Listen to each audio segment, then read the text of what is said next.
One of the biggest threats to the functioning of our government going forward is that there is a growing group of people who thinks that the institutions that have gotten us this far are no longer applicable. And Victor Davis Hanson speaks very well to why this flawed ideology has taken root. Listen to what he has to say here. There's a second group of people on the elite that want to denigrate or destroy or do away with citizenship. I'd call them the evolutionaries. These are not just the permanent. These are people who feel that human nature is malleable, it changes, it's not fixed. And with greater resources, nutrition, therapy, education, you can make a new human. And if you have a new human, you don't need an old constitution. This was written by a bunch of old white men who were, some of them were slave owners, they were in a different era, they weren't educated, they didn't have iPads and iPhones, they weren't sophisticated and they wouldn't know how to use Google if you brought them back here. So we just need to junk that. And if it's not just the Constitution, it's 150, 180 years of tradition. So no sooner did this progressive movement take power and they realized we do not have public support. We came in through the COVID crisis and a lot of things that happened in that terrible year 2020. So we've got to change the system. Now, we've talked about changing the demography, but they said, first thing, we've got to get rid of a 233-year-old electoral college without any discussion of what it was for. If you read the Constitution, the Federalist Papers, it was to disperse political power so that people would go to rural areas because the founders had a great distrust of what people are capable living en masse in crowded conditions, and they're prone to rumor and spites of madness and frenzies, and somebody who was a cattle rancher or a farmer might be a check on them. Or they thought if there was going to be fraud, you couldn't accomplish it with a single national election that would be broken up in the states and they might check. They give various reasons. They wanted immediately to get rid of a 150-year tradition of a 9-person court. Would they have done that if Donald Trump had not appointed 3 judges? No.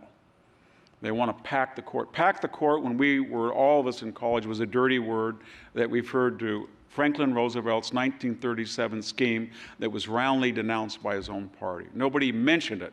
There is a website, Pack the Court, and it's a term of approbation, celebration. There are a lot of arguments for a 180-year filibuster. The only argument I can see that's being adduced to end it now is we're out of power, we want to ram. We're in power, we want to ram this through, and we don't really care because nobody would be crazy enough to give us power again, so we only have 2 more years. That is changing the system. We've had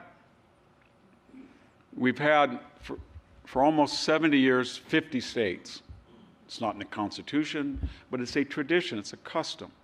Why all of a sudden would we want to put Puerto Rico and DC, that's a federated provincial idea, it's the idea that it wouldn't be partisan where the capital is. Why would we want to make those states other than to give them 2 representatives and 4 senators and then be able to push through legislation in the near term? It is in the Constitution that the primary responsibility of voting is the responsibility, even in national elections, of the states.